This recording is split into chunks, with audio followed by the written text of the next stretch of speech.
confide in everything to you, as I have never been able to confide in anyone, and I hope you will be a great source of comfort and support. My name is Anne Frank, and I was born on June 12, 1929, in Frankfurt, Germany. My father, Otto, whom I called Pim, was a businessman. My mother, Edith, stayed home and took care of my older sister, Margot. I was just an ordinary girl who was fun and feisty.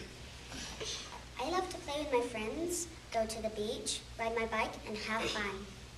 My family and I are Jewish, but we had friends of all religions. In 1933, a man named Adolf Hitler of the Nazi Party was elected as the leader of Germany. Hitler believed that German people were smarter and better than any other people, but that Jewish Germans were undesirable, and he wanted to get rid of all of them. Hitler and the Nazis started making life difficult for Jewish people, so my dad decided we should move to Amsterdam in the Netherlands because he spoke Dutch, could start a business there, and the Dutch people were known for getting along with everyone. We moved to an apartment in Amsterdam in 1933 when I was just 4 years old.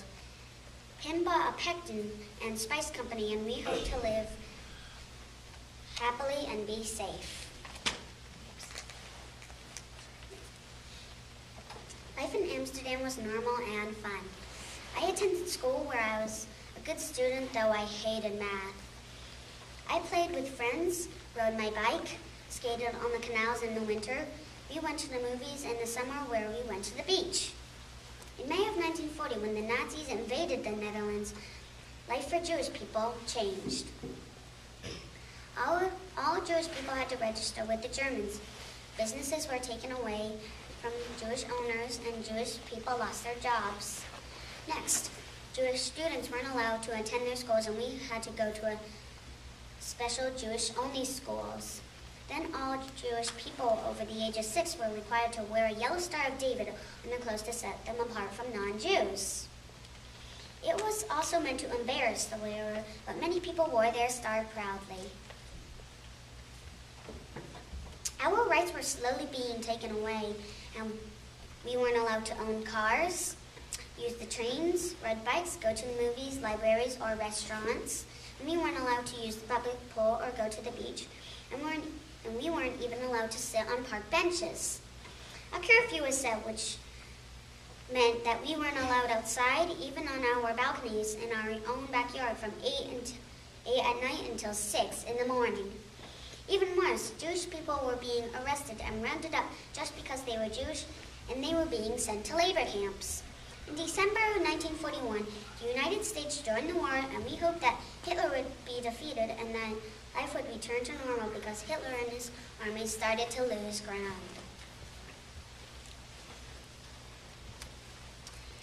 In June of 1942, I received You, Kitty, my diary for my 13th birthday, where I had a lovely party where we watched the movie Rin Tin Tin at home because we weren't allowed to go to the theater.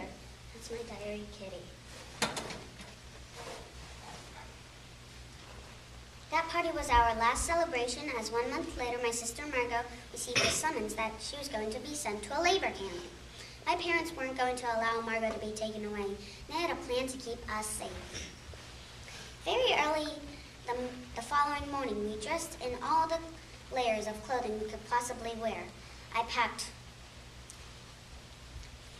my school bag full of whatever I could fit, and my parents and I went to the house on the canal where my father had his business. In the back of the house was a secret door which would soon be hidden by a movable bookcase. The door led to the secret annex, what was to become our home and hiding place from the Nazis. Behind the bookcase were 3 floors. The first floor had my parents' bedroom. The bedroom I would share with Margot, and the bathroom. Then up the stairs was the kitchen living room, which would also become the bedroom for our friends Mr. and Mrs. Van Pels. Off the kitchen was a tiny room which would be for their son, Peter. In Peter's room there was a ladder leading to the attic where we stored our supplies, and which had the only windows which I could use to look out and see the sky and a chestnut tree. There's the ladder to the attic in Peter's room. That's the attic, and I like to sit right here to look out the window with the sun shining on me, with the sky and a chestnut tree. All the other windows had curtains covering them, which we were never allowed to open as we didn't want anyone to know that we were hiding in the secret annex. Life in the annex was difficult because there were workers in the pectin and spice factory below, and we didn't want them to hear us, so during their workday we had to sit perfectly still. We couldn't walk around or even use the toilet. Once the workers went home for the day, we were able to walk around, do activities, listen to the news report on the radio outside of the secret annex in the office downstairs. Some of my father's trusted non-Jewish employees kept our secret and helped us by bringing us food, supplies, and news of the war. They were Meep G's, her husband Jan, and another one named Bet, along with two men, Victor and Johan.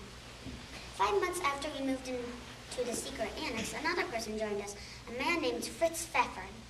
My sister Margot moved out of our room and in with my parents, and I had to share my room with him, which was no fun. In my room, I had a desk where I wrote in my diary, and I decorated my walls with pictures of movie stars and the royal family. That's my room, and that's my desk I use for my diary and other stuff.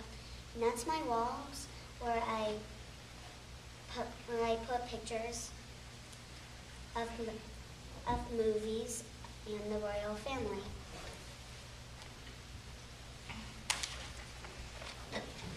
While hiding in the secret annex, we were always afraid that we'd be discovered, but we tried to live as normally as possible. My sister and I spent many hours reading and studying as we didn't want to fall behind our classmates once the war was over. I especially enjoyed learning of Greek and Roman mythology. I still hated math. I also spent a lot of time with Peter, and we became good friends. I fell in love with him and even kissed him. One night on the radio, we heard a Dutch broadcaster say that once the war was over, diaries and journals kept during the war would be collected as valuable writings. I had dreams of becoming a journalist, so I put an extra effort into my writing. When I look back at my time in the secret annex, I realized that I grew to be a wiser and kinder person because of my circumstances. I went in as a silly child, and I am glad that I grew less superficial. The last entry that I wrote in my diary, in spite of everything, I still believe that people are really good at heart. On August 4th, 1944, our secret annex was discovered, and all 8 of us living there were arrested and sent to concentration camps. At the camps, everyone from the annex but my father died. It was March of 1945 when my sister and I both died of typhus in the Bergen-Belsen concentration camp. Just 1 month before the camp was liberated, I was only 15 years old. After the war, my father returned to Amsterdam, hoping to see all of us again, only to find out that my mother's sister and I had all died. After we had been arrested, Meep had gone back to the secret annex and found my diary. She locked it safely away, hoping to return it to me after the war. Upon learning of my death, she gave my diary to my father, and because he knew that I wanted to be a writer, he worked to get my diary published so that the story of my fate could help the world understand what happened to over 6 million other Jewish people during the Holocaust. My dream of becoming an author came true, and my diary has been translated and published in more than 60 languages. Because school children like Maisie Shanahan learn about me by reading my diary, watching the movies made about my life, visiting Anne Frank exhibits like the local one in Sandy Springs, and even visiting the house in Amsterdam where the secret annex is open to the public, the story of my life lives on today. And that's my presentation.